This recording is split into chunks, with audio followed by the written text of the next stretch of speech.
আসসালামু আলাইকুম।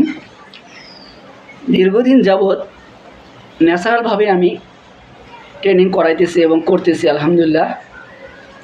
তা এর মধ্যে যে প্রধান একটা বিষয় সেটা হলো ডায়াবেটিস। ডায়াবেটিস এখন সবার ঘরে ঘরে কেন এটা বেশি পরিমাণে হচ্ছে? এর কারণগুলো কয়েকটা হতে পারে।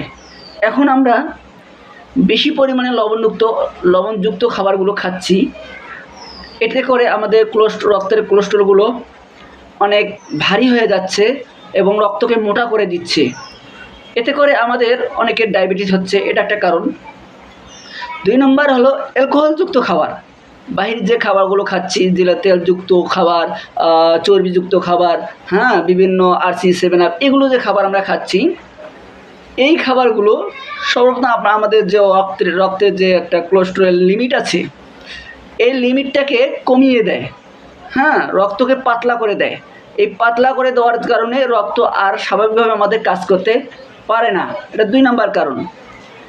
3 নম্বর কারণটা হলো, যখন আপনি এই যে খাবারগুলো খাচ্ছেন, তেলযুক্ত খাবার, চর্বিযুক্ত খাবার, এই খাবারগুলো যখন আপনি খাচ্ছেন, তখন আপনার প্যানক্রিয়াসে এগুলো প্রচুর পরিমাণে জমা হচ্ছে।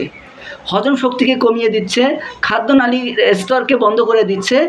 এই খাদ্যনালীর স্তরকে এবং হজম শক্তি বন্দি করার কারণে ওই প্যানক্রিয়াসের মাধ্যমে ওই চর্বিগুলো জমে যাওয়ার কারণে প্যানক্রিয়াস আস্তে আস্তে কাজ করতে পারতেছে না। তো তখন আপনাদের ডায়াবেটিস হয়ে যায় এবং ইনসুলিনের প্রয়োজন হয়। ডায়াবেটিস 2 প্রকারের হয়, একটা ইনসুলিন, একটা ইনসুলিন মুক্ত। তো যখন মানুষ একজন স্বাভাবিক থাকে, তখন কিছু লিমিটে থাকে। এই লিমিট পর্যন্ত কিন্তু মানুষের যখন ওই যে প্যানক্রিয়াস যখন কাজ করতে পারে স্বাভাবিক, তখন কিন্তু মানুষের ডায়াবেটিস থাকে, কিন্তু তখন কার্যক্রম চালাতে পারে, ইনসুলিন লাগে না। আবার যখন ওই প্যানক্রিয়াস চারদিক দিয়ে বন্ধ হয়ে যায় এবং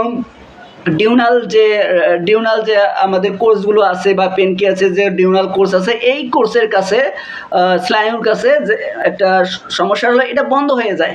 চর্বি দীর্ঘদিন থাকার কারণে এটা বন্ধ হয়ে যায়।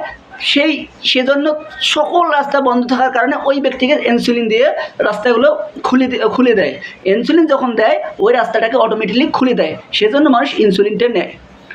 তো যা হোক, 4 নম্বর যে কারণটা হলো, আমরা অধিক পরিমাণে চিনিযুক্ত খাবার খাচ্ছি এবং চর্বিযুক্ত খাবারগুলো আমরা খাচ্ছি।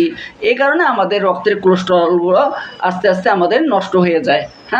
তো আমরা যদি স্বাভাবিকভাবে এগুলো খাবার বাদ দিয়ে শাকসবজি পরিমাণে, ফলমূল পরিমাণে এগুলো আমরা খাবার খাই, তাহলে দেখা যাবে মানুষ অধিক হারে সুস্থ থাকবে, ডায়াবেটিসটা নিয়ন্ত্রণে থাকবে। আর নিশ্চয়ই ডায়াবেটিস নিয়ন্ত্রণে রাখার জন্য বাংলাদেশে ভালো ফর্মুলার ওষুধ আছে, আপনারা চাইলে যোগাযোগ করতে